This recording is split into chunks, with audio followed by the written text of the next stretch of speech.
यावत् जीवेत् सुखम जीवेत् ऋणम कृत्वा घृतम पिबेत्। भस्मीभूतस्य देहस्य। कुएं में एक मेढक था।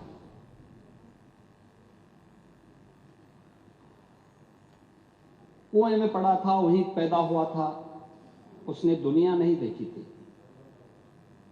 तो एक दिन बाहर का एक मेढक दुर्भाग्य से वहां आ गया। मुझे लगता है यही दृष्टि कूप मंडूक वाली आप लोगों की है।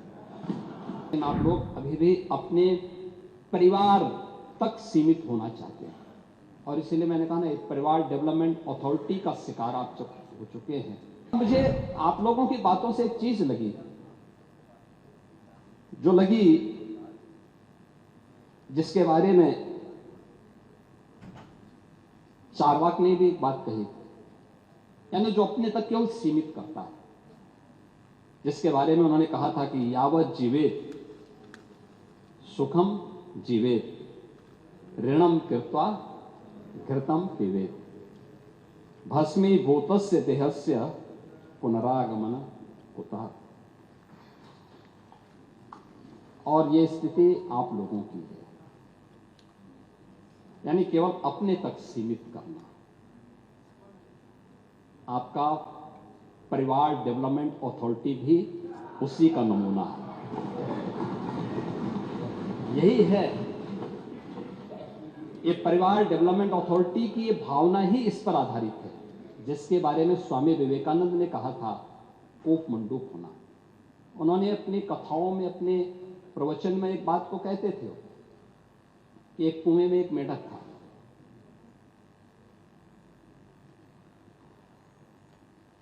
कुएं में पड़ा था, वहीं पैदा हुआ था, उसने दुनिया नहीं देखी थी। तो एक दिन बाहर का एक मेढक दुर्भाग्य से वहां आ गया।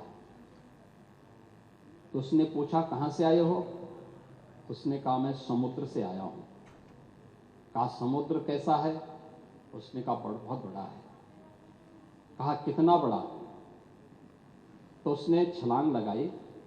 तो कुएं की तो छलांग सीमित ही होगी। उसने कहा, क्या इससे बड़ा?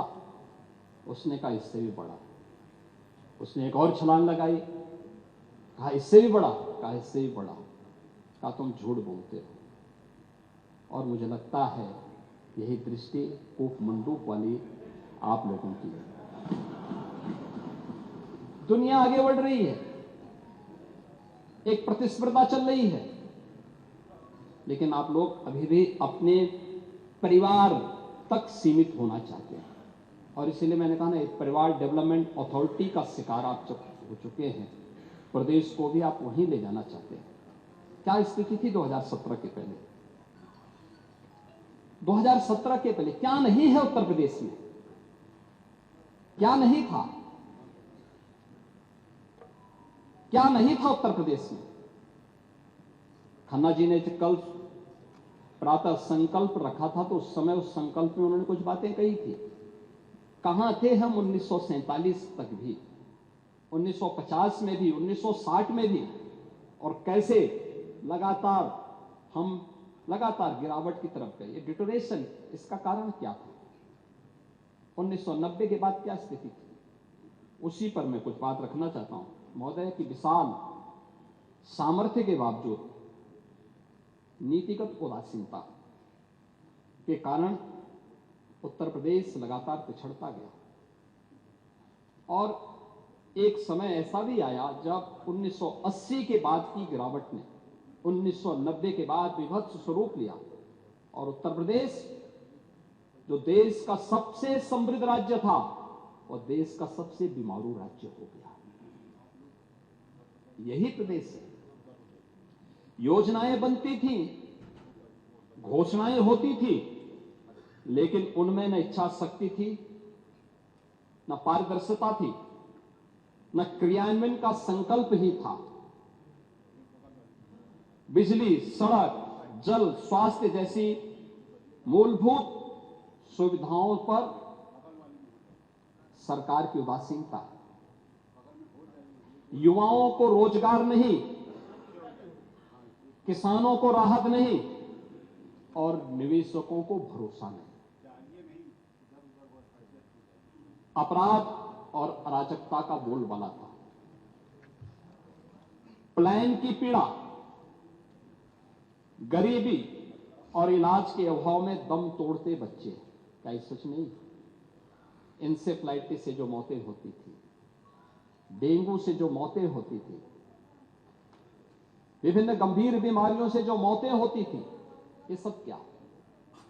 सरकारी नौकरियों में भ्रष्टाचार, सरकारी योजनाओं में भेदभाव, भाई भतीजावाद कल्चर यहां हावी हो चुका था।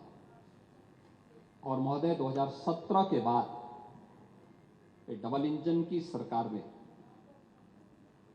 कानून का राज स्थापित, अपराध और अपराधी के प्रति जीरो टॉलरेंस, उद्योगों के लिए सुरक्षित वातावरण और निवेशकों का ड्रीम डेस्टिनेशन, जल थल नभ की बेहतरीन कनेक्टिविटी, एक्सप्रेसवे, एयरपोर्ट, मेट्रो से जुड़ा, किसानों के खातों में सीधे सहायता जाना, युवाओं के हाथों में कौशल और रोजगार,